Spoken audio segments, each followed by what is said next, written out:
살롱드 아시 관장 이혜숙입니다. 저희가 6월 8일에 오픈을 하고 지금 네 번째 전시를 이제 지난주 목요일에 오프닝을 했고요. 오늘은 한홍수 작가와의 대화로 이어집니다. 첫 번째 저희들 그 프로젝트가 그 파바로티와 친구들처럼 아트 살롱드 아시와 파리 친구들이거든요. 그래서 파리에서 제가 이제 이렇게 함께 정말 제가 또 너무 전시를 좋아하고 또 아트를 사랑하다 보니까 우리 작가님들 또 이렇게 전시하기 열심히 이렇게 다니고 그리고 또 친구가 되었는데 그래서 파리에서 이렇게 모시고 또 우리 네 번째 또 주인공은 우리 한흥수 선생님이시고 네, 한홍수 선생님이십니다. 네, 네, 박수로 한번. 제가 지난주에 그 오프닝할 때 선생님과 만난 그런 인연들 뭐 이렇게 얘기를 하고 시작했는데 또 오늘 같은 얘기 두 번 하면 안 되니까 나중에 그건 사담으로 하기로 하고요. 그리고 오늘 제 진행을 맡아주신 모듈레이터 이주희 평론가님을 소개해드리겠습니다.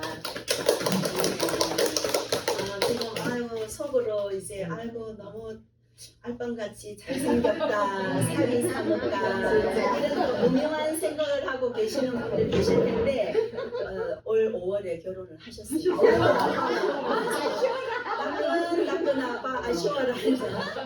따끈따끈한 지금 신혼이신데 원래 지금 제주도에 이제 또 거주하고 계시는데 또 오늘 강의 때문에 오셨다가 또 오늘 이렇게 또 진행을 하게 되고 이번에 저희 브로셔에 있는 그 평론이 이제 좀 발췌를 해서 수록을 했는데요. 그것도 그 평론을 써주신 분이십니다. 이주희 선생님이시고 지금부터 이주희 평론가님께 이제 모든 순서를 맡기도록 하겠습니다. 예, 다시 한번 박수 한번 부탁드리겠습니다. 오늘 진행을 맡은 이주희입니다.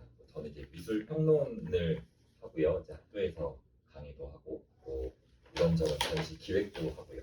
그리고 이따가 또 소개를 해드리겠지만 한홍수 선생님께서도 지금 한국의 경기도 광주에 있는 명운미술관이라는 곳에서 레지던시 입주 작가로 활동을 하고 계세요. 그러니까 레지던시라는 거는 작가분들이 뭐 생활을 하시든 아니면 작업 공간을 쓰시든 이렇게 이제 어느 공간에 이제 머물면서 작업을 하는 곳인데 저도 이제 제주도에서 레지던시도 운영을 했었고요. 이제 이런저런 이제 예술과 관련된 활동을 하고 있습니다.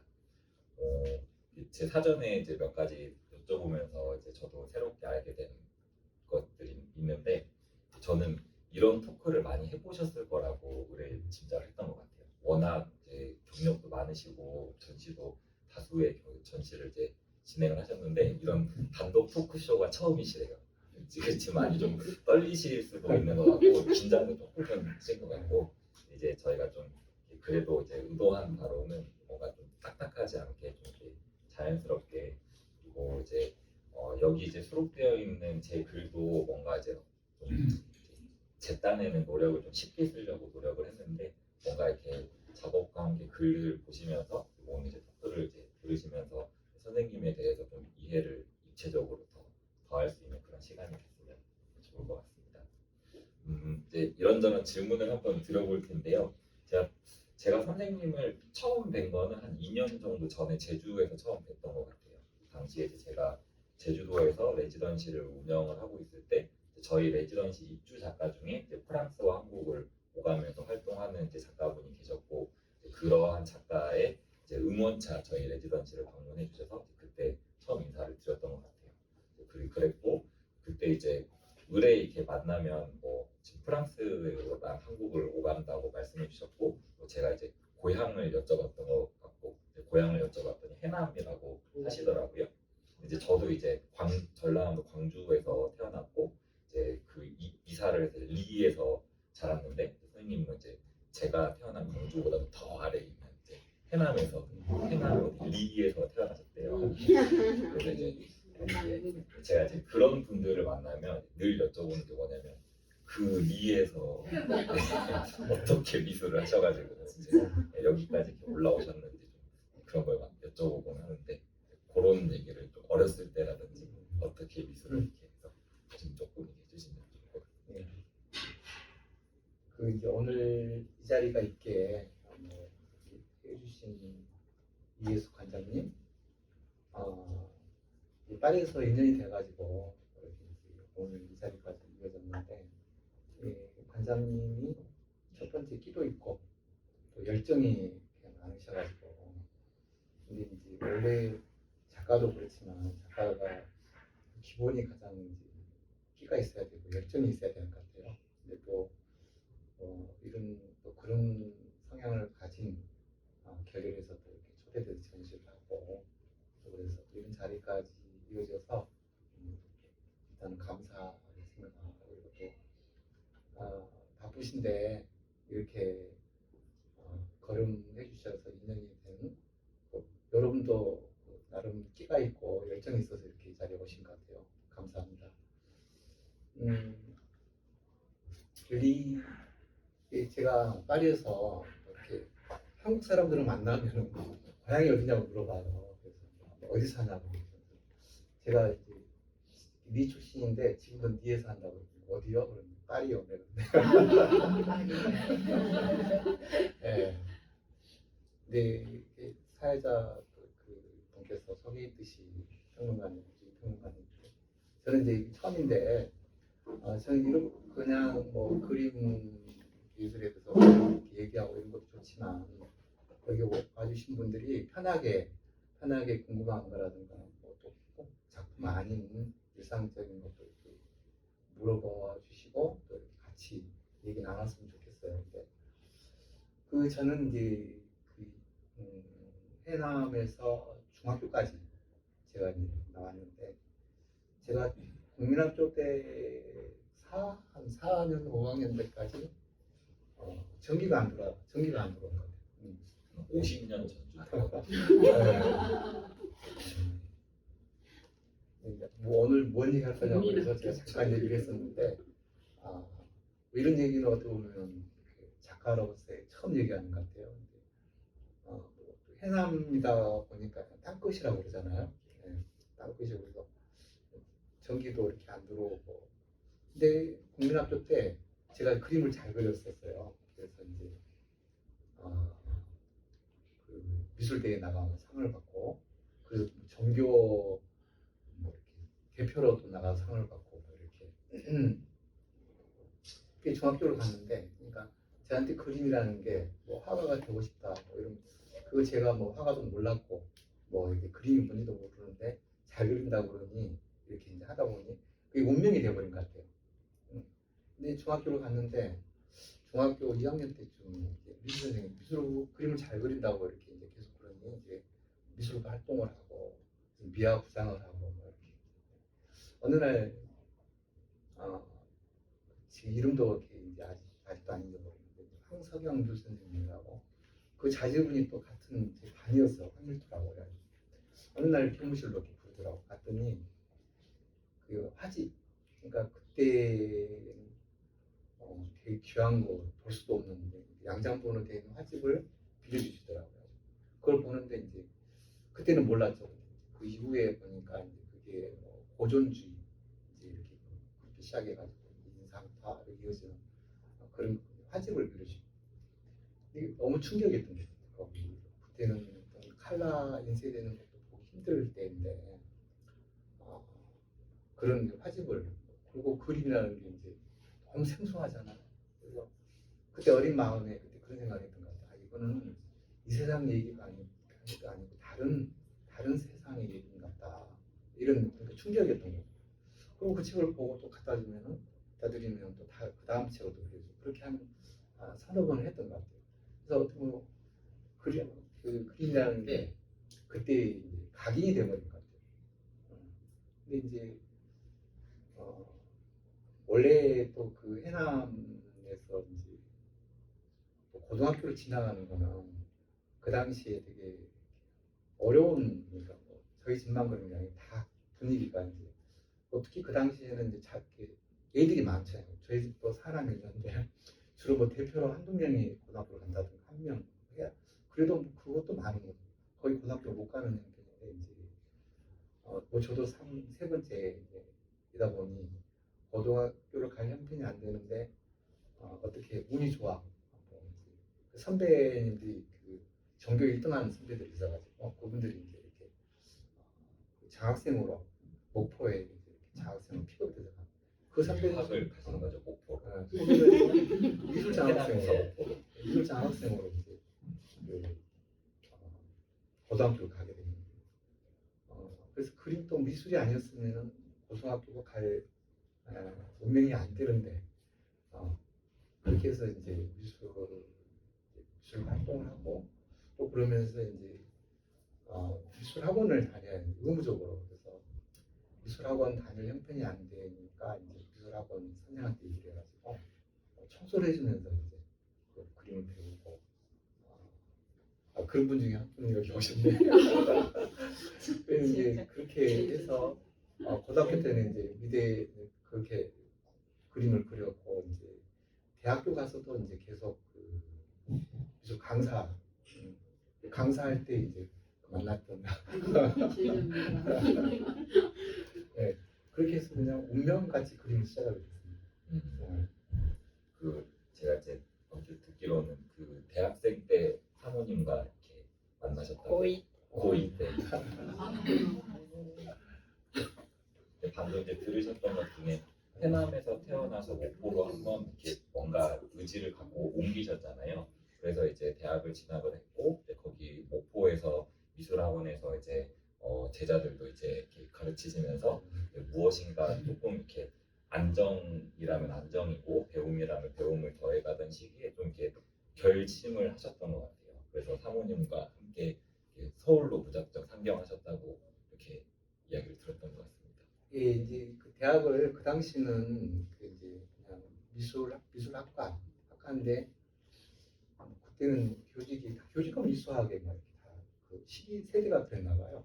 교직원 오셨는데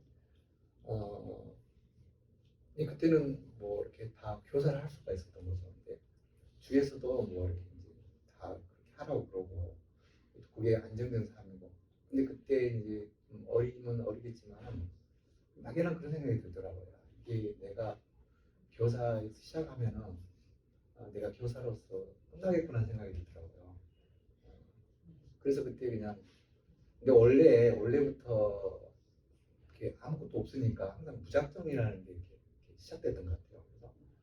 그래서 무작정 그냥 서울로 올라가겠다는 생각을 하고 무작정 올라왔습니다. 서울로 올라와서 이제 갈 데가 없으니까 이제 집사람 언니 집에 이제 이렇게 가서 이제 식소를 이제 맡겨놓고 이제 서울 내가 이제 잘하는 게 이제 그림 가르치는 강사니까 미술학원을 이제 가서 강사를 내가 하겠다고 이제 찾아다녔더니 시험을 보라고 그러더라고요. 그래서 그때 이제 신림동 그 밑에 이제 백제미술학원에서 이렇게 해가지고 미술 강사를 하게 됐습니다.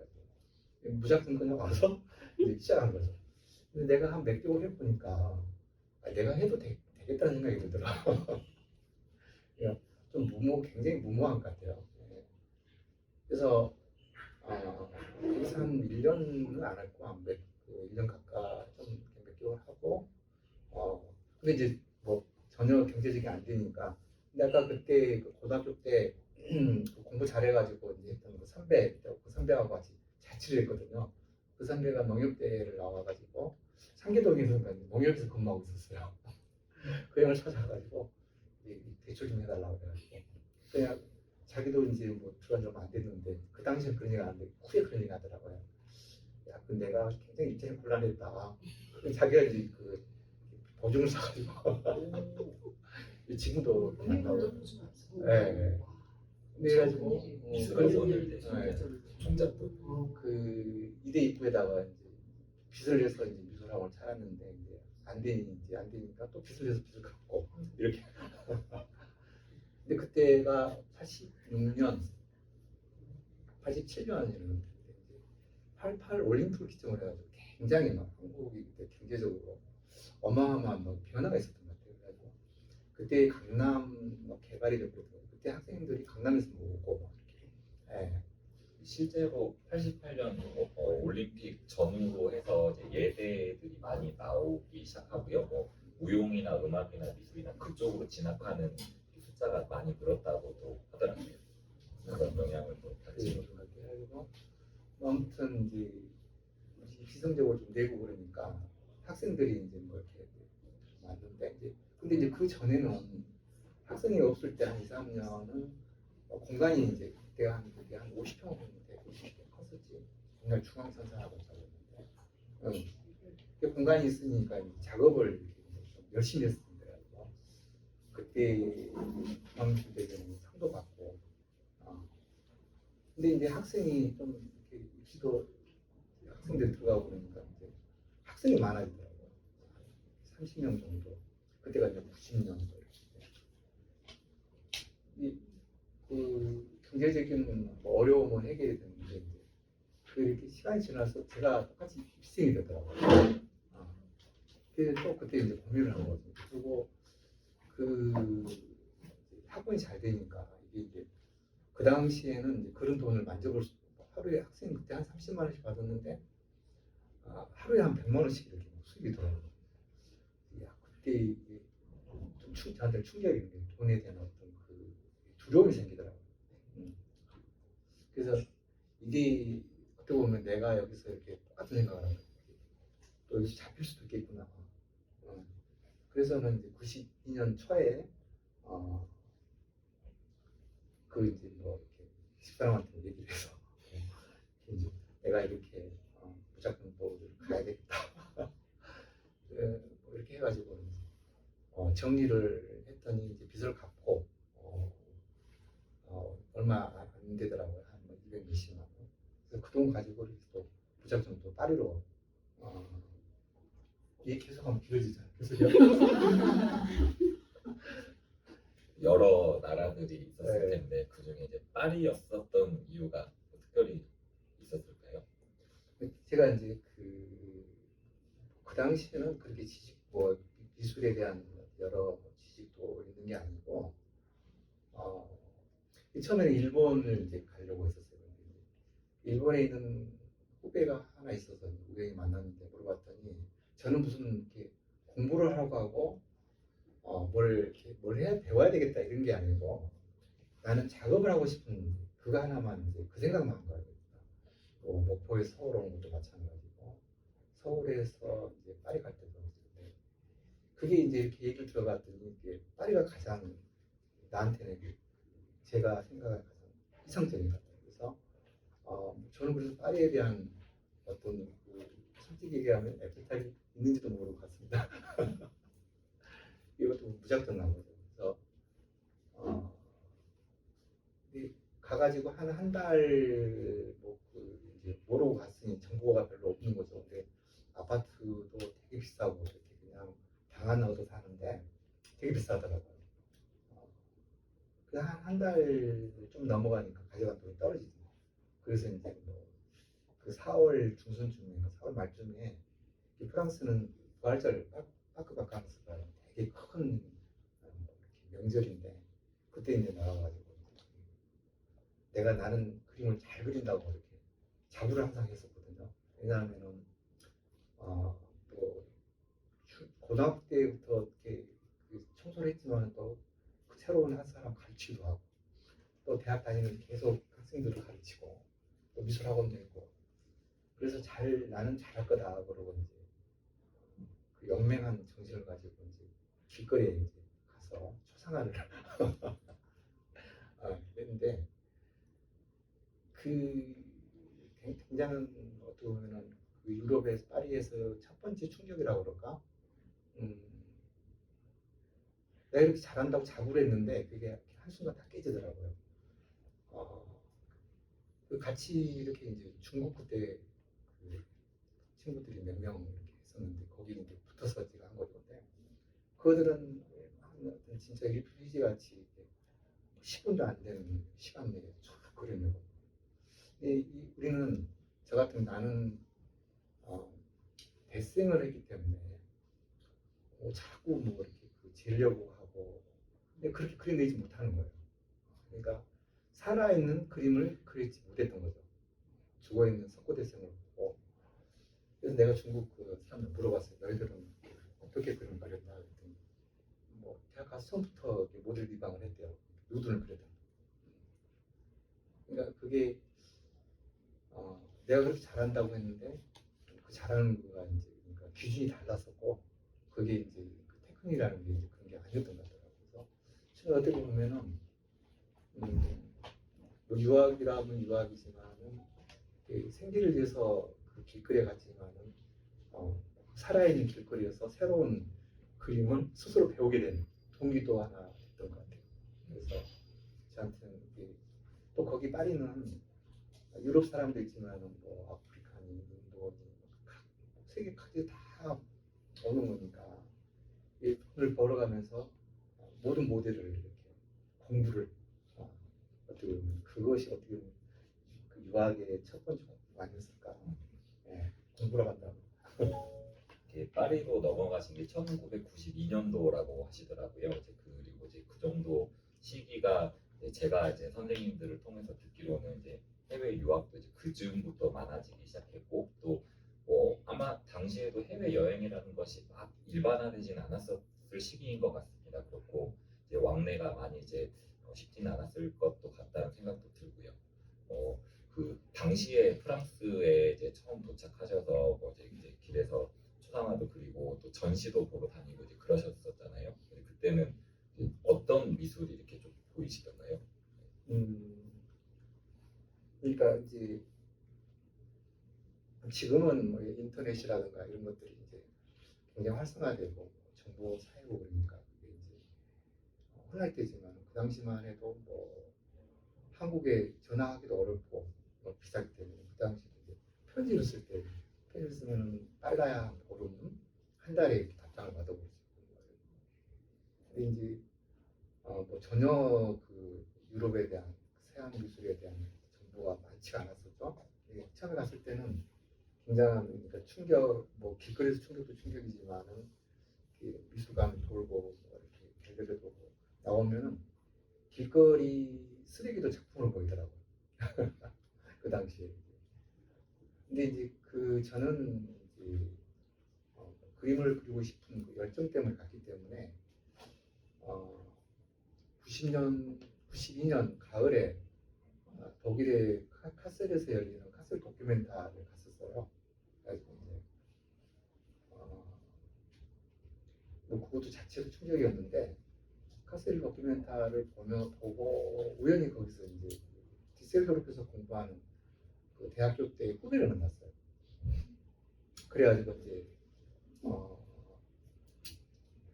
독일 디셀도르프를 가봤는데 그때 그 당시에 유럽의 그 신표현주의, 그러니까 그 당시에 이제 디셀도르프의 그 교수들이 인멘도르프, 루퍼치, 바젤리치, 팽크 이런 분들이 이제 그때 당시에 그 신표현주의가 굉장한 대세였잖아요.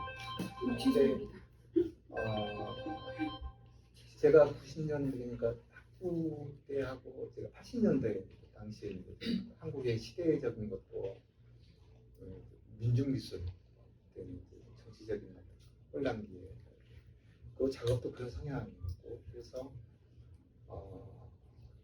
그게 너무 이렇게 저하고도 이렇게 잘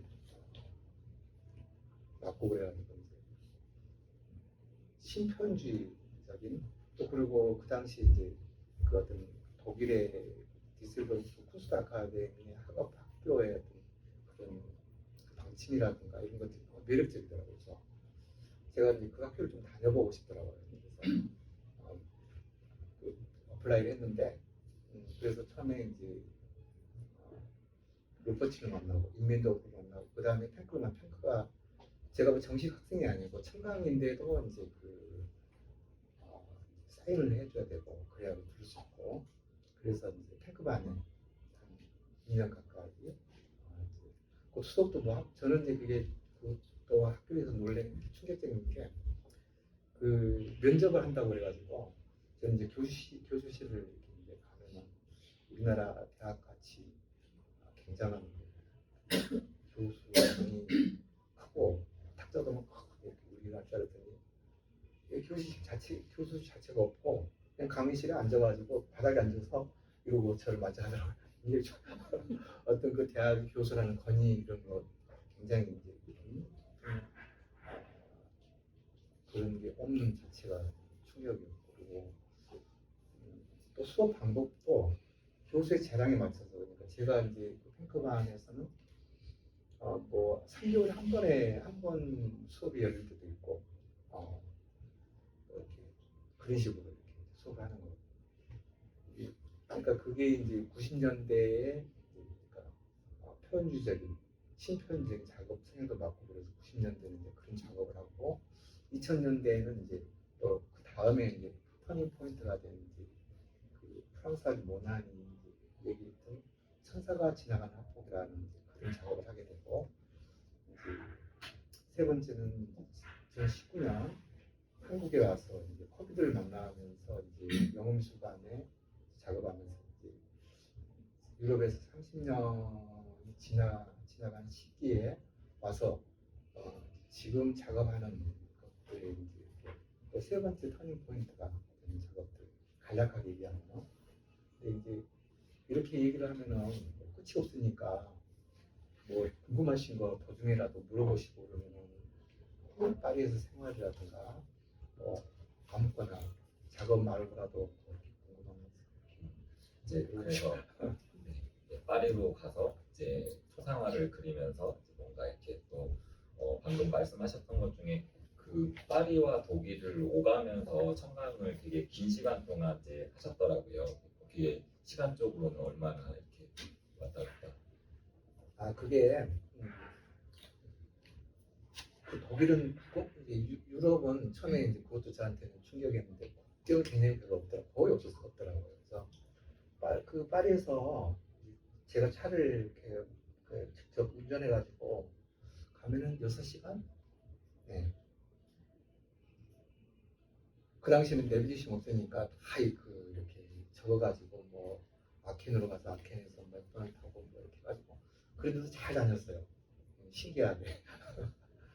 그러면 이제 그 후배 집 가서 뭐 한 3, 4일 길게 일주일 이렇게 왕복하니까 뭐 12시간. 예. 주로 기차 타고 갈 때도 있지만은 직접 운전해서도 가고 그렇게 당시에는 이렇게 당시에 파리에 계실 때는 다른 한국인 유학생들이라든지 아니면 미대 유학생들이라든지와의 어떤 교류가 이렇게 있으셨을까요? 제가 이제 성격적으로 굉장히 내성적인 것 같더라고요. 근데 그래서 그러니까 90년대 유학 처음에는 이렇게 한인 사회에 잘 이렇게 가지를 않았었습니다. 그래서 뭐 작업실 저는 지금도 똑같은 집에서 사는데 그 파리 바로 외곽에 이렇게 조그만 매종인데 주택인데 거기를 차고 하나 큰 게 있어가지고 그 집을 렌트를 해가지고 거기 작업실이 있어가지고 이제 거기서 작업을 하고 그리고 이제 뭐 아르바이트 하고 이런 식으로 근데 별 어떤 이제 한인 유학생들이라든가 이런 분들하고 교류가 없었는데 이제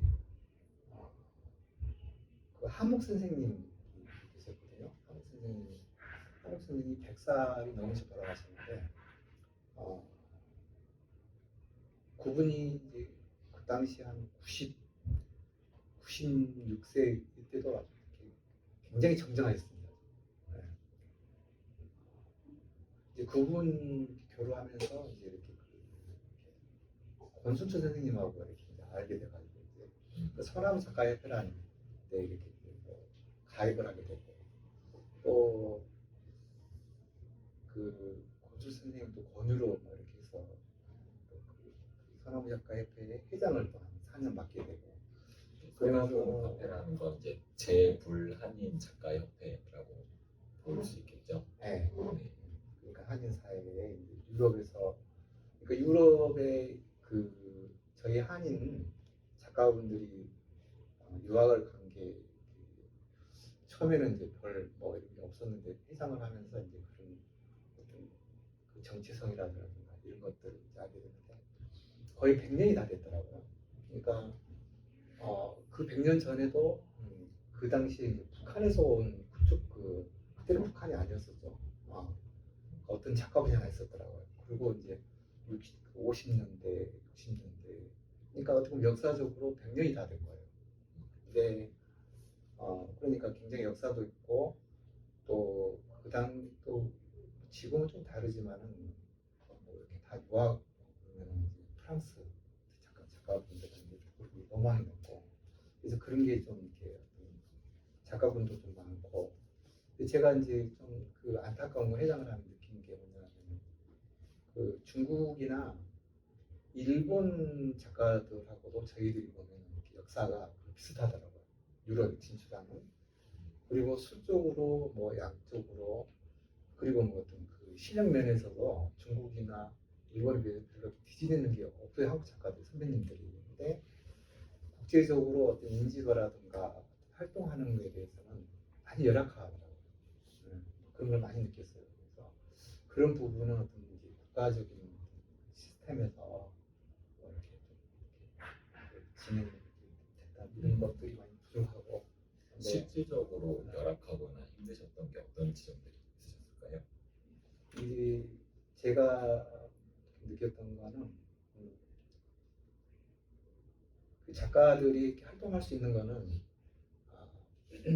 작가의 어떤 실력도 중요하지만은 국제적으로 당신 같은 분이지 평론을 하고 미술을 기획하고 이런 힘 있는 국제적으로 움직이는 이런 분들이 계셔야 되는데 첫 번째 제가 생각할 때는 그런 부분들이 너무 열악하더라고요. 그래서 그런 제가 생각할 때는 그런 분들이 좀 많지 않아서 한국 작가들이 국제적으로 이렇게 좀 여러모로 제약된 부분이 많지 않았을까 저는 그렇게 생각합니다. 그 이제 미술계라는 것을 이제 저는 이제 설명을 드릴 때 우리나라에도 다양한 산업 계열이 있잖아요. 예를 들면 뭐 가전제품 만드는 제조업도 있고 뭐 유통업도 있고 이제 여러 가지 산업이 있을 텐데 그 중에 예술도 하나의 산업이거든요. 그리고 이러한 산업을 통해서 어떤 경제적인 경제적인 이제 가치가 움직이기도 하고 어떤 의미적인 가치들이 움직이기도 하는데 이제 작가분들은 이제 대체적으로 그 안에서 작업이나 작품이라는 것들을 이제 창작하고 생산해 주시는 분들이고 또 그러한 작품을 움직이는 분들이 또 따로 계시는 것 같아요. 뭐 예를 들면 저 같은 전시 기획자도 마찬가지고 어쩌면 국제적인 행사를 기획해서 국제적인 무대에 작가분들의 작품을 선보이는 그런 이제 뭐 전시업자일 수도 있고 아니면 해외의 어떤 그런 유통 경로를 만들어내는 사람들일 수도 있는데 그런 것들이 선생님 말씀하셨던 것처럼 실제적으로 저희가 중국이나 일본보다는 조금 출발이 뒤늦었던 건 사실인 것 같습니다. 그리고 이제 그러한 시간 동안에는 결국에는 해외에서 작가분들이 이제 스스로 이렇게 다 만드신 것이 큰 것 같거든요. 뭐 그런 시간 동안 이제 계속 파리의 그 예술계의 중심이라는 파리에서 좀 활동을 이제 이어오셨다라고도 이제 볼 수도 있을 것 같고요. 또 이제 그러한 이제 활동 중에서 또 여쭤보고 싶었던 게 그 왕두 작가와의 인연이나 왕두 작가와의 전시는 그래도 선생님께도 좀 큰 의미가 있었을 것 같아요. 그 모르시는 분들을 위해서 이제 왕두 작가라는 사람이 어떤 사람인데 이제 선생님과 어떤 인연이 있었는지 말씀해 주시면 좋을 것 같습니다. 처음에는 이제 뭐 어떤 작가인지도 모르고 그리고 이제 길거리에서 만났으니까 그러니까 그 이제 생활하기 위해서 그러니까 이 파리에는 이제 그 관광객들이 많다 보니 이제 이렇게 뭐 그런 종사할 수도 있고 근데 원래 이제 그 초상화 포트레는 이제 몽마르트 잘 아시죠? 근데 거기는 이제 정식으로 라이센스를 받아서 허가를 받아가지고 이제 해야 되는 거예요. 그러니까 파리 시청에 등록을 해가지고 정식으로 세금을 내고 근데 이제 저 같은 경우는 돈을 벌러 간 게 아니고 이제 작업할 그런데 이제 생활이 안 되니까 이제 방편으로 이제 그 초상화를 이제 하는 건데 그래서 불법인 거죠. 불법으로 이제 그래서 주로 관광 성수기 때만 이제 하는 겁니다. 그러니까 이제 그 부활절이라든가 크리스마스 때라든가 여름도 강세 때 그때 이제 중국 그 작가들이 먼저 시작했던 것 같아요. 그때 처음에는 노트담에서 시작했는데 그 중국 작가들에 대해서는 91년 그 친구들 왔는데 그 당시는 중국에서 그 친구 그 사람들도 나올 수가 없었어요. 그러니까 일반인들도 그렇지만 어느 누구도 이제 자유롭게 못했죠. 근데 이제 그 이후에 안 사실인데 중국 왕조는 천암 사태 때 연루돼가지고 이제 감옥에 이제 있었었는데 이제 그 프랑스 여기자가 위장 결혼을 해가지고 이렇게 파리로 이제 픽업을 한 거였죠. 근데 그리고 이제 그 파리로 왔지만 이제 생계가 안 되니까 이제 길거리에서 이제 그 작업 초상화를 그때 이제 저는 이제 식소를 있어서 식소를 먹여 살리기 위해서 이제 작업을 해야 되니까 이제 그러고 이제 만나서 근데 좀 배울 점도 많고 좀 이제 여러 가지 충격적인 것도 많고 배울 것. 우리 첫 번째는 이제 불법으로 하니까 저희는 경찰이 되게 무서웠거든요. 저는. 근데 중국 애들은 경찰을 무서워한 게 아니고 그 이제 걸리면은 벌금을 부니까 벌금이 무서웠다고 합니다.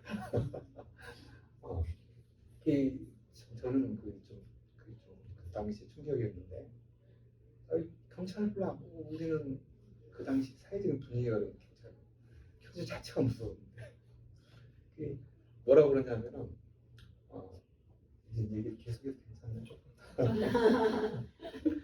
그 경찰이 와가지고 그 경찰이 되게 친절해요. 경례를 딱 하고 당신 여기서 할 수 있는 자격증 있냐 이런 그 오토리티 하셔보니까 허가증이 있느냐 없다고 그러면은 하지 말라고 그래요. 그럼 저는 이제 무서우니까 그 얘기를 듣기 전에 먼저 도망가죠. 중국 애들은 알았다고. 그러고 가면은 바로 돌아서는 다시 피고 또 하더라고요. 그걸 한 3번을 이렇게 와요. 그러면 이제 내가 이제 그때는 경찰이 좀 화가 나가지고 하지 말라고 하면 당신이 많은 사람들이 그러냐고. 나는 아티스트다. 그럼 경찰에다가 파리에 아티스트가 이렇게 꽉 찼다. 뭐라고 하냐. 그 중국 사람이 그러니까 왕부가 야 경찰이 꽉 차면서 훨 낫네. 그리고 달라들더라. 경찰 어이가 없고 그냥 가버리더라고요. 근데 그런 그런 것부터 이렇게 좀 스케일이 좀 다르고 왕두라는 작가는 약간 이게 사회 체제를 고발하는 작품을 이제 한다든지 뭐 그런 것들을 뭐 퍼포먼스든 설치든 뭐 사진이든 이런 것들로 뭐 중국 정부의 어떤 행정에 대한 문제라든지 아니면 이제 인간이 가지고 있는 여러 가지 폭력적인 상황들이 있을 수 있는데 이제 그런 것들을 이제 고발하는 작업이라든지 이제 그런 것들을 보여주는 작가인데 이제 중국이라는 국가는 잘 아시겠지만 여전히 이제 공산주의라는 이제 그런 사회 체제를 가지고 있잖아요. 이제 제가 이해하고 있는 바로는 그 사회 체제에 반하는 작품을 할 수가 없는 거예요. 그 나라에서는.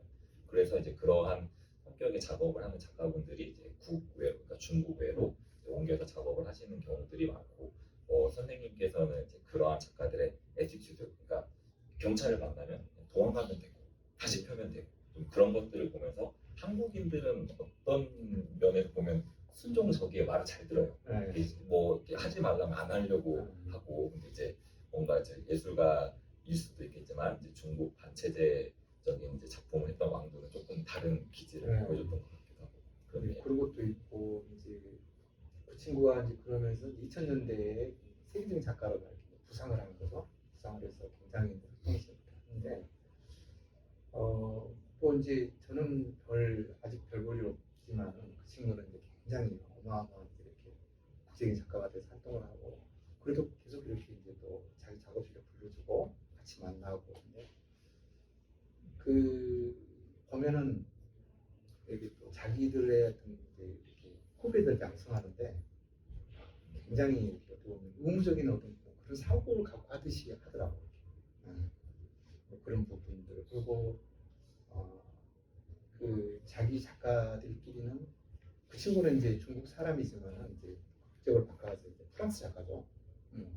중국 출신 프랑스 작가라고 이제 그러죠. 근데 중국에 실제 가서 이렇게 이제 그 괜찮은 후배들 데려와서 자기 작업실에 이렇게 이제 보조 작가로 쓰고 막 이런 것들.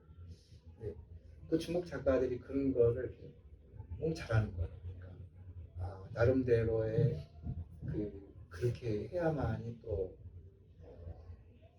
본인도 이렇게 우리하고 좀 다른 모습이었어요. 제가 봤을 때 그 했던 행동들이. 근데 그런 이제 그런 것도 배우고 또 계속 이제 쭉 지나서 이제 그 친구한테 제가 이제 좀 많은 것도 배운 것이 도움이랄까. 유네스코 70주년 이제 기념 전시 그 행사 하나로 이제 뭐 왕두는 이미 잘 나간 작가였었죠. 그 당시 때. 뭐 이렇게 이제 쭉그 길거리에서 만났지만은 그 우정이 계속 이어지고 또 그런 거를 또 이제 그 베트남 외국인들끼리의 어떤 그런 우정 그런 거를 좀 이렇게 좋게 봐줘가지고 유네스코에서 기념 행사로 전시를 같이 이렇게 가지게 됩니다. 또 그 전시 하나의 작가로서의 작가로서 계기가 된 그런 부분이 있죠. 그런 크고 의미 있는 전시 때에도 출품하셨던 작품은 주로 이제 회화를 네. 출품을 하셨나요? 네. 그러니까 이제 그 작업들이 지금하고는 작업들이 이제 성향이 그러니까 그때 그 프랑스 저기 평론가가 얘기했던 이제 천사가 지나가는 화법이라고 이렇게 얘기했는데 프랑스 그 사람들이 여러 사람들이 대화를 하다가 잠시 침묵이 흐르는 시간을 대화가 끊기는 시간을 천사가 지나가는 시간이라고 그랬대요.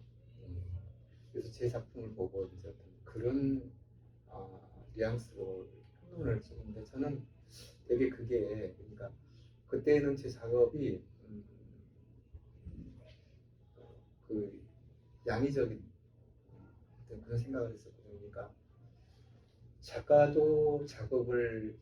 작업하지만 보는 사람도 어떤 그 감정의 이동을 좀 가졌으면 좋겠다. 그래서 어떤 그 양의성, 이렇게 애매하다고 그래야 되나? 경계가 흐려지는 그런 작업들을 그러니까 뭐 동양과 서양 그런 부분들을 많이 생각하는 거죠. 작가와 작가의 삶, 이상과 현실, 초월적인 것과 현실적인 것 이런 것들을 그래서 경계가 모호한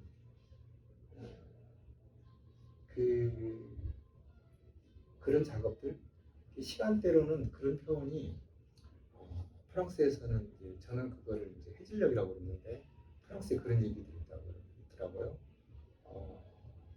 개와 늑대의 시간, 그러니까 어무트 시향의 유라고 그래가지고 개와 늑대가 분간이 안 되는 시간. 우리 같은 해질녘인데 그런 시간대가 우연히 얘기하다가 동양에서는 그 시간대가 직관이 명당을 보는 시간이라고 그러죠. 근데 저는 이제 그 제 작업의 어떤 지점을 이제 그렇게 이제 그런 지점에 놓고 그런 작업을 좀 성향으로 하고 싶었던. 근데 어떻게 보면 성격적으로는 좀 애매한 거죠.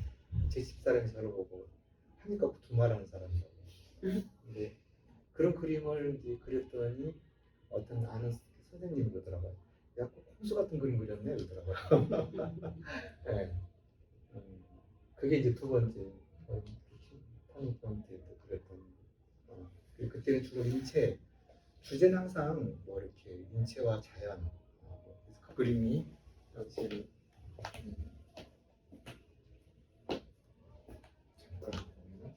약간 뭐 이런 류의 인체를 카라가 더 좋은데요. 이게 인쇄가 돼가지고. 네, 방금 선생님께서 말씀하셨던 것 중에 이제 뭐 사모님에 대한 언급도 있었고 선생님의 다른 선생님께서 같은 그림을 그렸네라고 이야기를 하는 거라면은 선생님에 대한 어떤 느낌이 있고 그러한 느낌이나 정보들이 그림에서도 좀 나타나기 때문에 그림을 보고서 너 같은 그림을 그렸구나라고 이제 할 것 같아요. 근데 이제 이제 제가 생각했을 때는 작품이라는 게 되게 신기한 게 사람이 드러나게 되더라고요. 그리고 그런 것들을 보면서도 그림은 이게 어떻게 또 생각하면 무엇이든 그릴 수 있는 게 그림이거든요. 사과도 그릴 수 있고 나무도 그릴 수 있고 근데 이제 누가 나무를 그리든 누가 사과를 그리든 그 그리는 작가가 보이게끔 되어 있더라고요. 그리고 그것이 이제 대체적으로는 오랜 시간을 이제 공을 들이고 이제 화업을 계속 해 오셨던 분들일수록 더욱 더 잘 드러나는 것 같기도 하고 이제 그랬을 때 이제 이번 전시에 출품해 주신 작업들을 보면서 이제 저는 이제 선생님이 이제 제가 그래서 조금 썼는데 뭔가 좀 다른 곳으로 좀 넘어가고 있는 것이 아닌가라는 생각이 이제 들었던 것 같아요. 또 이번 전시를 혹시 준비하면서는 또 어떠한 생각을 가지고 이러한 화면을 준비하게 되셨을까요? 제가 이제 그 2019년 그러니까 딱 한 30년이 이제 돼가는 시점에 그 경기도 강주에 있는 영암미술관에 오게 됐는데 그때 이제 뭐 이렇게 관장님 박순주 관장님이라고 저한테 그러더라고요. 그래서 우리 미술관에 오셔서 그 작가로서의 터닝 포인트가 됐으면 좋겠다고 그런 얘기를 하시더라고요. 그때는 그랬는데, 그러니까 그때 이제 거기 전시 그 레전시 하게 되면은 이제 의무적으로 개인전을 해야 되고, 근데 전시할 때까지는 이제 그 파리에서 작업했던 그런 스타일의 작업을 이제 한국에 왔지만은 그 작업의 연장선상인 것 같아요. 네. 그 1년이 지나고 또 이렇게 좀 다시 또 전시에서 한국으로 오게 되고 그러면서 왔는데 그 코로나가 생겨가지고 그 제가 온 비행기가 이제 끊겨버린 거예요. 그래가지고 파리를 돌아갈 수가 없이 이제 한국에서 1년 동안 이제 꼼짝없이 갇혀 있게 된 거죠. 근데 저한테는 그게 굉장한 작가로서의 하나의 굉장한 터닝 포인트가 됐던 것 같아요. 그렇게 30년 거의 가까이 이제 유럽에 살면서 물론 외국에 살면 다 액자가 돼요. 근데 그래도 또 그거하고 내가 한국에 와서 그 한국의 정체성에 대한 이런 것들 이렇게 생각했을 때 어떻게 복합적으로 어렸을 때 어떤 이런 그 기억이라든가 그런 또 정체성에 대해서 많이 생각하게 되고 그거 시대적으로 코로나가 코비드에 기반이 되고 이러면서 저한테는 이제 그 제가 아까 어렸을 때 잠깐 얘기했지만 그 당시는 시대적으로 그냥 서양 문물을 받아들이는 근대화가 되는 시기여가지고 한국 그 문화에 대해서 배운 게 기억이 없어요. 이렇게 동양화를 제대로 먹물을 사용해서 하든지 그려본 그 기억이 없고 다 크레파스로 그렸고 그러니까 너무 아이러니한 거죠. 이렇게 그거 저 다닐 때는 한 번도 없어졌듯이 교과서에서 근데 다시 이제 이렇게 접한 거죠. 그때 그 시기에 그 갤러리 현대에서 청전 선생님하고 청전 소전 전시를 하는데 그걸 또 보게 됐는데 되게 그 대작들이 많이 나왔더라고요. 특히 청전 선생님 그림을 보면서 그러니까 그런 큰 그림들을 대할 기회가 없었어요 그 전에는. 근데 그 제목이 무림고인가 하는 그림인데 그러니까 제가 이제 한국으로 오면서 어떤 그 서양 예술에 대한 어떤 이런 이론적인 거, 이성적인 거 이런 것들에 대한 그러니까 저는 거기 있으면서 굉장히 감성적인 이런 몸으로 어떤 이렇게 느껴지는 이런 것들을 중요시하고 그런 체질이었는데 이제 별로 몰랐던 것 같아요. 한국 그런 이제 그런 그림을 보면서 체화된 게 뭔지 그러니까 동양화라는 거는 일단은 시점도 이제 서양하고 다른 거죠. 그러니까 서양화는 원문법이라는 이제 이성적인 체계를 가지고 사물을 보게 되고, 이제 동양화는 이제 한 그림 안에도 시점이 다르게 나타나고, 그리고 그 직접 이제 뭐 나가서 그린 것도 있지만은 어떻게 보면은 이제 그 청정 선생님이 그렸던 거는 그런 것 같아요. 이렇게 이제 내가 봤던 그 풍경은 들판에 이렇게 막 나무들이 흔들리는 그런 그림인데, 그, 네? 그, 그 나무잎들이 살아있는 것 같더라고요. 그 움직임이. 그러니까 그거는 그 흥을 몸으로 느껴와서 그 작업실에서 다시 그 흥을 이렇게 재현한 것 같아요.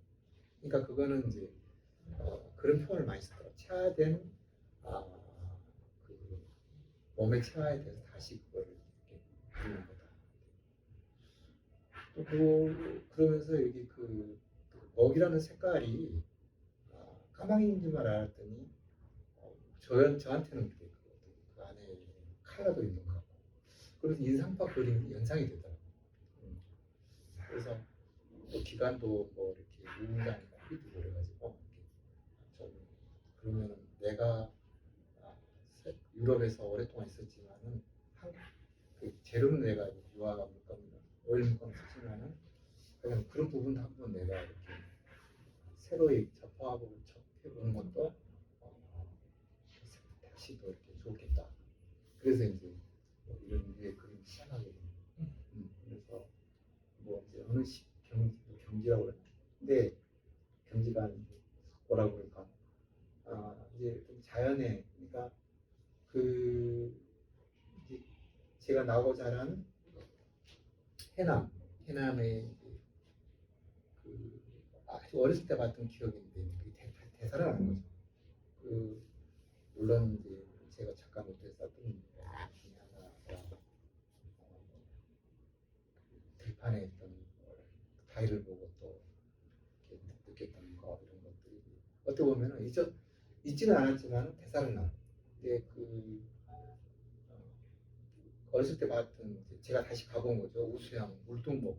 그게 울퉁목을 한문으로 쓰면 그게 명랑이라고 그러는데, 명란 순신장이 명란대첩을 했던 그 해오리 치는 물결과 물결이 부딪혀서 거대해지는 그 기운, 그 기운이 갖고 있는 그 순간적인 그 두려움.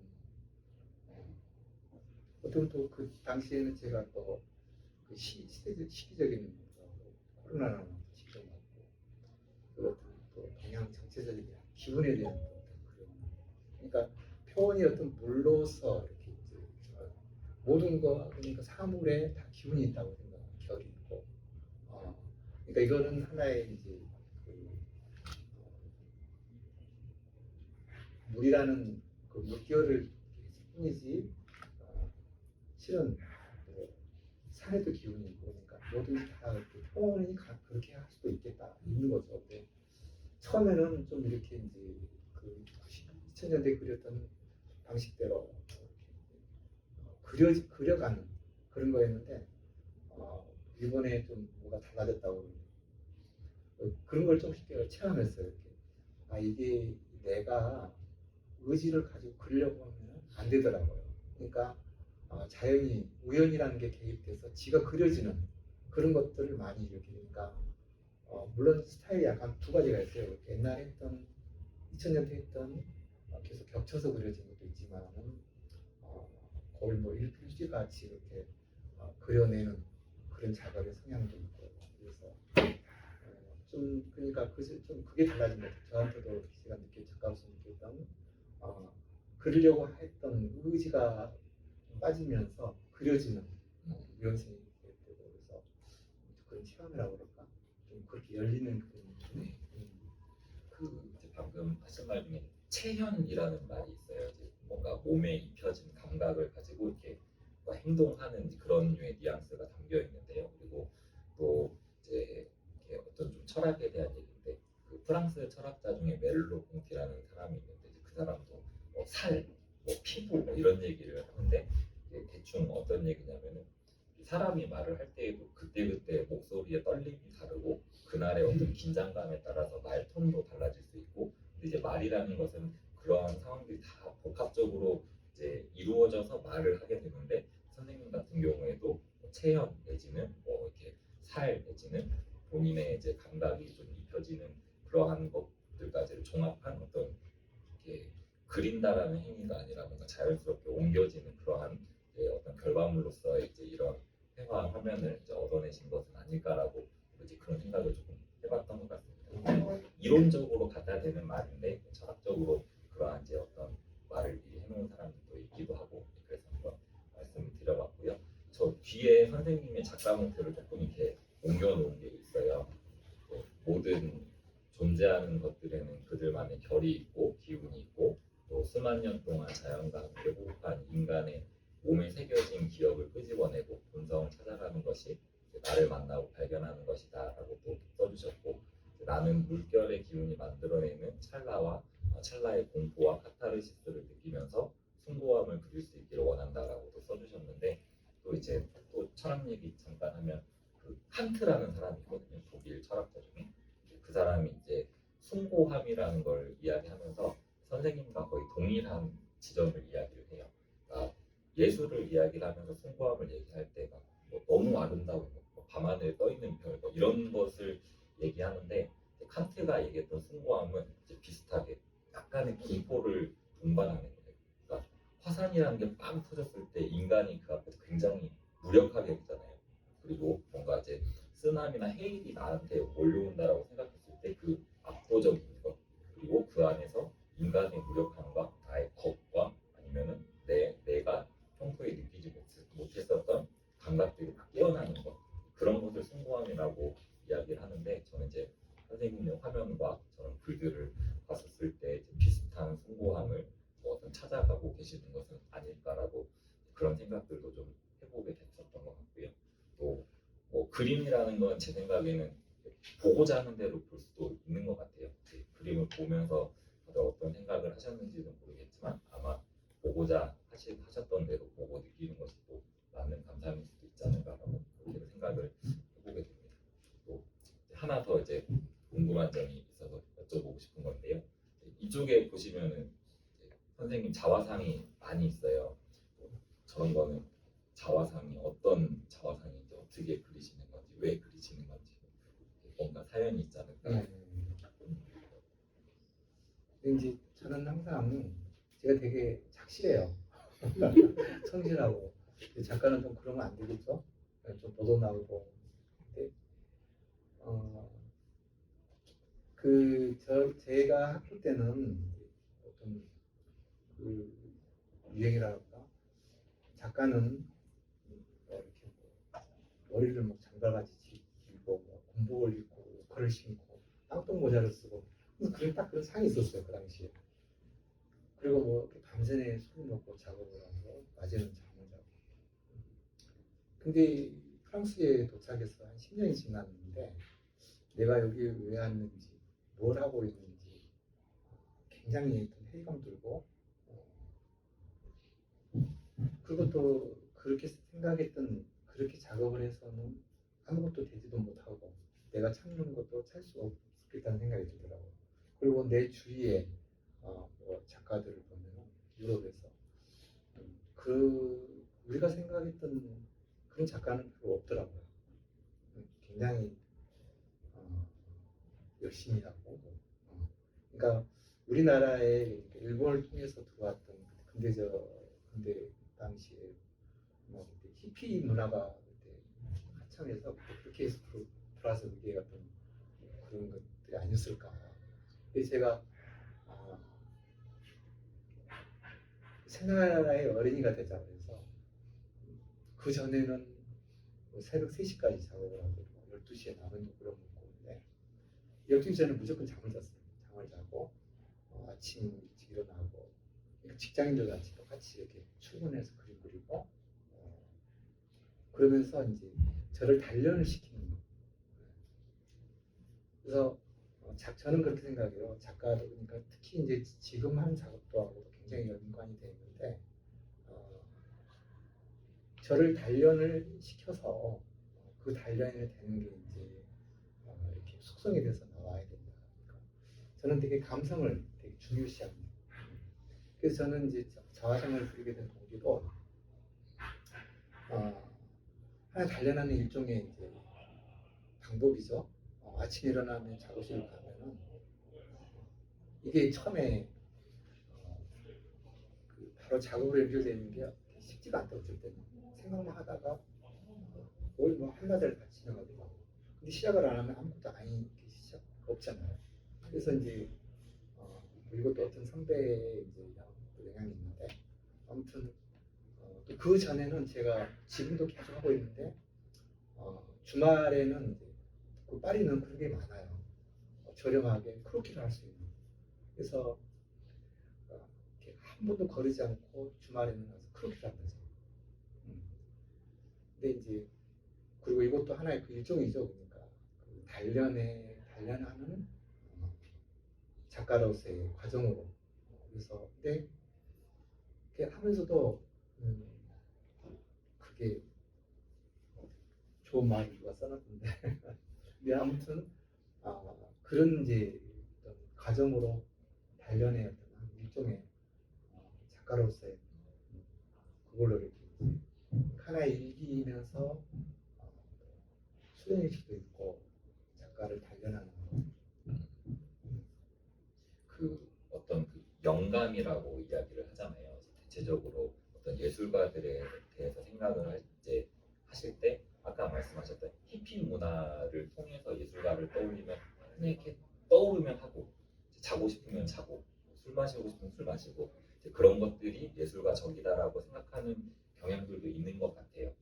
그런데 이제 선생님이 다시 말씀하셨던 것처럼 제가 알고 있는 화업을 오래도록 해오신 이제 작가 선생님들은 대체적으로 규칙적으로 사시더라고요. 자기들이 이제 직장인들처럼 작업실 출퇴근하면서 작업하는 루틴을 만들고 그리고 저희 같은 포지션에서 공부를 하시는 분들도 공부를 하기 위한 책을 읽기 위한 몸을 만드는 거거든요. 그리고 이제 당장 앉는다고 글이 나오는 거는 아니어서 글을 쓰기 위한 계속 머리를 돌리면서 트레이닝 한다든지 아마 선생님도 이제 그런 관점에서 그게 그러니까 그 몸에 저기 그 뭐냐 이렇게 그 일정한 그 생각이 안 나네. 루틴. 루틴. 컨디션을 만드는 것이 되게 이렇게 작업하는데 굉장히 중요한 것 같아요. 그러니까 그런 리듬을 자기가 이렇게 작업하고 연결이 계속 되는 생활을 해야만이 가능하더라고요. 그게 깨지면은 굉장히 어떻게 보면 작업 자체가 어떻게 보면 예민한 것 같아요. 저희가 시간이 굉장히 잘 가는 것 같아요.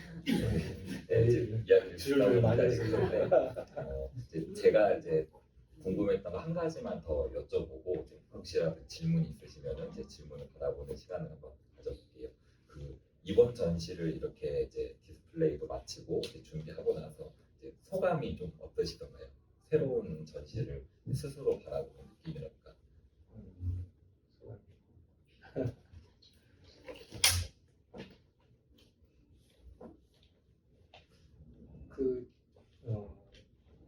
처음에는 이제 우리 여기 그 관장님하고 인연이 돼서 이제 파리에서 알게 돼서 이제 전시 처음 얘기했듯이 이런 전시를 하게 됐는데 여기까지 오게 됐는데 좀 이제 그 장소가 공간이 그렇게 크지는 않아요. 작가로 봤을 때 그래서 소품 위주로 이렇게 작업을 좀 해서 적당하게 작업을 전시를 해야 되겠다라고 생각을 하다가 이제 갑자기 생각이 바뀌었어요. 그래서 그게 불과 한 2달도 안 남겨놓고 바뀌어가지고 그러니까 지금 걸려있는 작품은 한 점만 빼고 다 새로운 이번 전시에서 다 작업을 다 한 거죠. 근데 그러니까 온전히 이번 전시회를 위해서 전시 작업을 한 건데 그러면서 뭐 자연스럽게 열리는 부분도 있었다고 했는데 처음 작업을 걸 때 굉장히 이제 당황을 했었어요. 걸기가 너무 큰 작업들이 많아가지고 그래서 이걸 어떡하지? 근데 그게 참 걸리더라고요. 그래서 작가인 제가 봐도 좋았어요. 그 이제 한평생 동안 같은 그림을 그리는 작가님들이 계세요. 이제 뭐 그런 이제 스타일을 가지고 뛰어난 역량을 보이는 작가님들도 계시지만 이제 한홍서 선생님께서는 이제 그때그때 본인의 삶과 맞춰서 변화하는 작업들을 보여주고 계신다는 생각이 들고 이제 어떤 철학자는 이제 기투라는 말을 했어요. 기투라는 말이 이제 내 몸을 던진다는 거거든요. 그러니까 이제 세계 속에 몸을 던져보고 그때그때 내 몸이 어떻게 반응하는지를 봐보고 또 그에 맞는 또 창작물 아니면 어떤 결과물들을 내놓는 그러한 이제 삶의 방향도 있는데 이제 그러한 이제 움직임을 보여주시면서 작품을 보여주시는 것이 아닌가라고 이제 그렇게 생각이 들어서 이제 작품에 대한 글을 쓰고 이제 이런 시간을 준비하는 이제 저도 되게 이제 즐거웠던 것 같습니다. 감사합니다. 이제 일단은 이제 저는 이제 이 정도로만 이야기를 하고 혹시 뭐 더 궁금하신 게 있는 청중께서는 질문을 하셔도 좋을 것 같은데 그 이렇게 백연숙 사모님께서는 어떠셨어요? 이번 전시를 이렇게 보시면서 저는 과정을 다 봤기 때문에 뭐 정말 체화되는 작품. 저는 거의 아뜰리에를 가지를 않았어요. 왜냐면 어떤 순간인 줄을 모르잖아요. 지금 체화되고 있는 순간인데 내가 들어가서 얘기를 하거나 뭐 방해를 하게 되면 저희 기도도 마찬가지예요. 기도를 하다가 갑자기 아들이 엄마? 그러고 부르는 순간 이 올라갔다가 팍 떨어지는 그런 느낌을 받을 때가 있잖아요. 그런 것처럼 작업도 정말 정신 집중하려고 하고 있는데 그 순간에 가가지고 무슨 얘기를 했다가는 완전히 난리 나잖아요. 그래서 너무 조심했어요. 솔직히 말해서 거의 안 가고 식사할 시간만 딱딱 맞춰서 아침에는 간단히 먹지만 점심에는 좀 잘 드시게 하고 저녁도 좀 대충 이상 먹고 그 시간을 딱딱 맞춰서 식사를 하게 하고 간식도 안 갔어요. 네, 그런 식으로 몰두를 하게 어쩌면 제가 뭐 한 걸은 아니지만 아무튼 신경을 좀 많이 썼죠. 화가의 아내가 호락호락한 건 아닌 것 같더라고요. 조용히 있었어요. 제가 말하는 것도 좋아하고 노는 것도 엄청 좋아하거든요. 근데 이번에는 정말 정말 그전에 많이 놀았다고 그러죠. 안 되겠다 그래가지고 밥이 끓고 있는데 그 뜸을 들여야 되잖아요. 뜸을 들려면은 그 뜸 드는 시간이 굉장히 중요한 시간이잖아요. 그때가 제일 밥이 맛있게 되는 거라고 저는 생각을 하거든요. 그 뜸 시간을 많이 준 것. 제가 선사를 했어요. 솔직히 말해서. 아유 감사합니다. 관장님께서도 마무리로 이제 이렇게 어떤 면들이 조금 더 관람객들에게 많이 보여줬으면 좋겠다고 생각을 하실까요? 제가 차례를 좀. 전시를 질문이 그럼 전혀 없으신가요? 마무리 하시기 전에 예, 질문 예, 하나 예. 해요. 질문 없어서 제가 그냥 하는 거예요. 질문하셔야 돼요. 예술이라고 그림 특히 저는 잘 모릅니다. 잘 모르고 우리 화가님은 제가 파리에 근무하면서 이제 알게 된 분인데 이제 아주 간단하게 질문을 단순하게 드리겠습니다. 이 파도가 상당히 좋은 화가한테 당연히 좋아서 그리시겠지만 어느 사람도 다양한 느낌을 줄 수 있어서 파도라고 하는 소재가 참 좋은 그런 의미에서 좋은 소재가 아닐까 하는 생각을 하는데 아까 그 해질녘 이야기도 하시긴 하셨지만 네. 지금 이제 흑백으로 처음에 파운도 흑백으로 나오는데 혹시 이 파도를 그러니까 빨간색으로 한다든가 노란색으로 한다든가 네. 또 녹색으로 한다든가 아니면 섞어서 한다든가 그럴 가능성은 앞으로 없을까요? 좋은 질문을 해주셨는데요. 작가는 다 성향이 다르니까 다르겠지만 저는 그러니까 이제 제가 세 번에 아직 지금까지는 터닝 포인트가 있다고 그러는데 그 작가 전원님께 화면을 대할 때 되고 있으면 저는 항상 이렇게 그 그리려고 한 모든 게 다 의문인 것 같아요. 그러니까 내가 뭘 해야 되나 어떻게 해야 되나 항상 그리고 계속 제가 변하려고 노력하고 근데 그 지금 한 그러니까 19년 이후부터 시작한 거죠. 근데 뭐 이렇게 물어보시는데 이미 이제 이 작업을 하면서 컬러에 대한 이제 또 그 전에는 작업 성향이 뭐 어떤 사람은 파스텔 같은 톤이다. 근데 이 작업 물결 이런 류의 작업을 하면서도 컬러에 대한 계속 이렇게 생각을 하고 시도도 해봤습니다. 그리고 제가 아까 잠깐 얘기했지만은 이제 하나의 이제 어떤 제가 기운을 표현하는데 물결로 이렇게 보여지게 하는 거고, 근데 이제 그걸 이렇게 이제 어떤 신체에서도 저는 나올 수도 있는 거고, 또 뭐 여러 어떤 다 자연에서 이렇게 딱 물로만 가두지 않고 폭넓게. 근데 어떻게 어느 쪽으로 갈지는 이제 저도 모르는 또 이제 우연이라는 게 개입돼서 또 그게 또 그때 방향이 설정이 되고 근데 그 저는 항상 계속 변화하고 그러고 싶고 그렇게 작업에 임하고 있습니다. 마지막으로 제가 이제 관장님에게 질문 질문 드릴까요? 아니면 다른 질문들이 있으실까요? 질문 안 하면 제가 지금 시간이 좀 생각보다 많이 좀 지체가 네. 돼서 그래요? 질문은 이제 이후의 시간에 개별적으로 좀 자유롭게. 질문을 하시고요. 뭐 저한테 질문 네. 예. 이제 마무리 질문인데 예. 이렇게 매번 전시를 준비하실 때마다 네. 이제 다른 작가분들과 다양한 느낌을 받으실 네. 것 같아요. 이제 예. 그 중에서도 이번 한 선생님과 전시를 준비하면서 좀 특별히 좀 다른 느낌을 예. 받으셨다면 네 번째 전시고요. 예. 파리에서 정말 이렇게 모시고 오는 작가님들이신데 이번 전시는 특별한 게 있었습니다. 뭐냐면 정말 던지고 싶었습니다. 정말 한옥수 하객님께 관두고 싶었다. 던지고 모든 것을 던지고 싶었습니다. 올인하고 싶었다.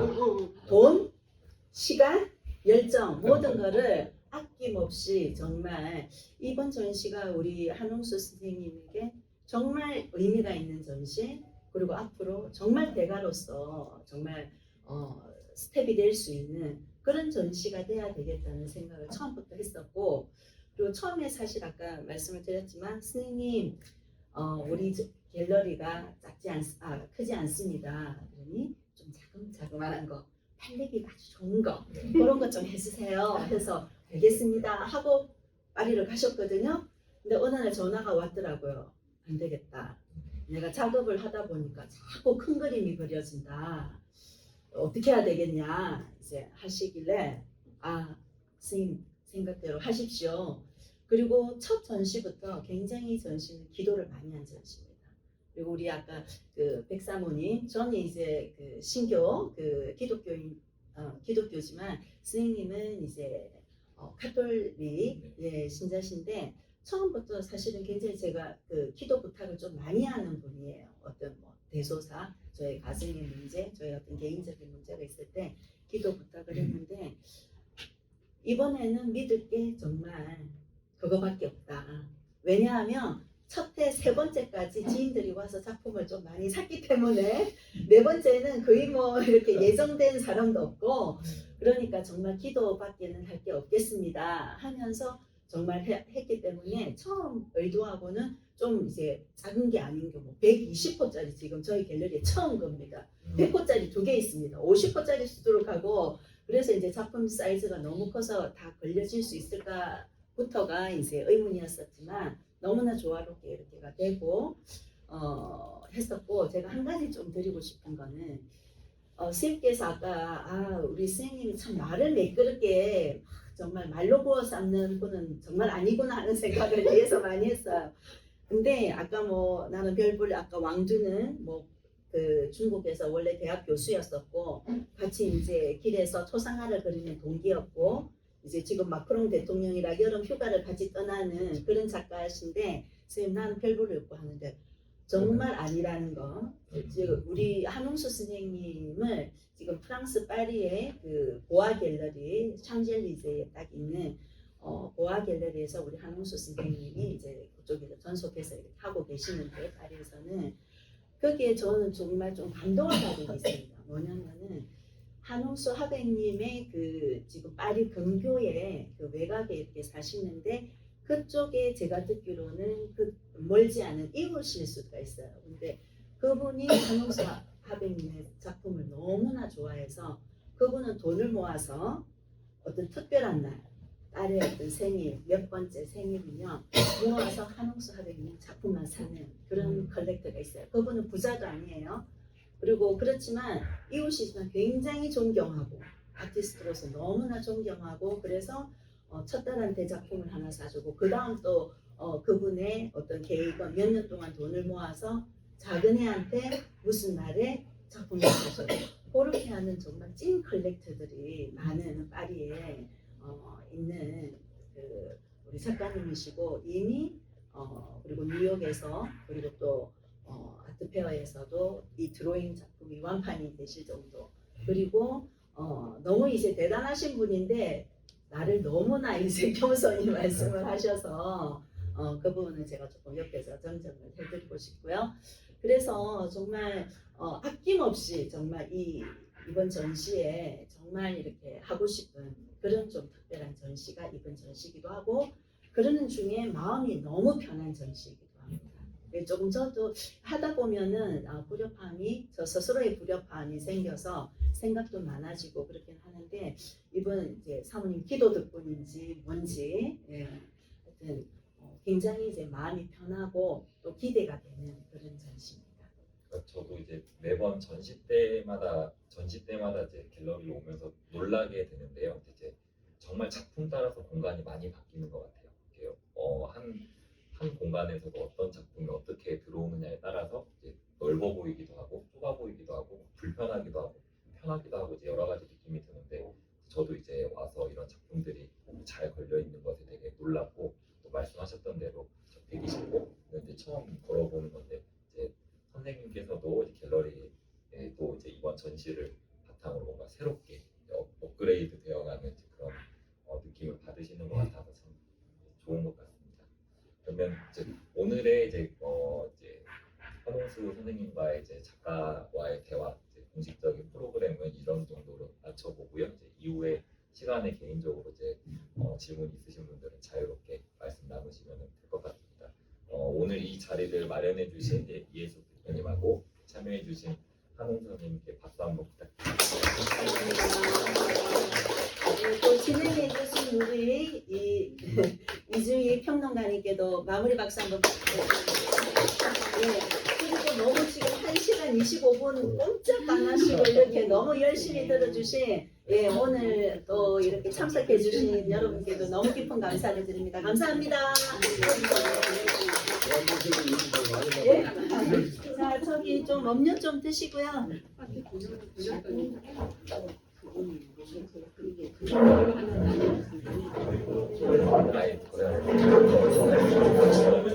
더 할 수도 있었을 것 같아요.